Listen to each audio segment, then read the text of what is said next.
നമസ്കാരം കൂട്ടുകാരെ, നമ്മളിന്ന് പരിചയപ്പെടാൻ പോകുന്നത് സേഫ്റ്റി ഹെൽമെറ്റിന്റെ കളറിനെ കുറിച്ചാണ്. നമ്മളൊരു സൈറ്റിൽ ചെന്ന് കഴിഞ്ഞാൽ നമുക്ക് ഒരുപാട് വർക്കേഴ്സ് അവിടെ ജോലി ചെയ്യുന്നതായിട്ട് കാണാം.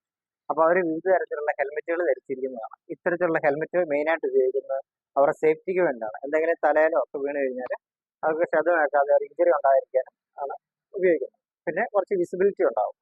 അപ്പം യെല്ലോ കളർ ഉപയോഗിക്കുന്നത് ലേബേഴ്സ് ആണ്. അതുപോലെ തന്നെ ഹെവി ഡ്യൂട്ടി ചെയ്യുന്ന ആൾക്കാരാണ്. അതുപോലെ തന്നെ ഗ്രേ കളർ ഉപയോഗിക്കുന്നത് സൈറ്റ് വിസിറ്റേഴ്സ് ആണ്. റെഡ് കളർ ഉപയോഗിക്കുന്ന ഫയർ ഫൈറ്റേഴ്സ് ആണ്. അതുപോലെ ബ്ലൂ കളർ ഉപയോഗിക്കുന്ന ഇലക്ട്രിക്കൽ ആൻഡ് ടെക്നിക്കൽ ഓപ്പറേറ്റിംഗ് ചെയ്യുന്ന ആൾക്കാരാണ്. ഗ്രീൻ കളർ ഉപയോഗിക്കുന്ന സേഫ്റ്റി ഓഫീസേഴ്സ് ആണ്. ബ്രൗൺ കളർ ഉപയോഗിക്കുന്നത് വെൽഡിംഗ് ആൻഡ് ലൈറ്റ് വർക്ക്സ്, അങ്ങനെ ഹെവി ഹീറ്റ് ഓപ്പറേഷൻ ചെയ്യുന്ന ആൾക്കാരാണ്. പിന്നെ പിങ്ക് കളർ ഉപയോഗിക്കുന്ന ആരാണെന്ന് നമ്മൾ കമന്റ് ചെയ്യുക. വൈറ്റ് കളർ ഉപയോഗിക്കുന്ന മാനേജർ, സൂപ്പർവൈസർ, അതുപോലെ ഫോർമാൻ, അങ്ങനെയുള്ള ആൾക്കാർ. നിങ്ങൾക്ക് വീഡിയോ ഇഷ്ടപ്പെട്ടാൽ വിചാരിക്കും. Thank you.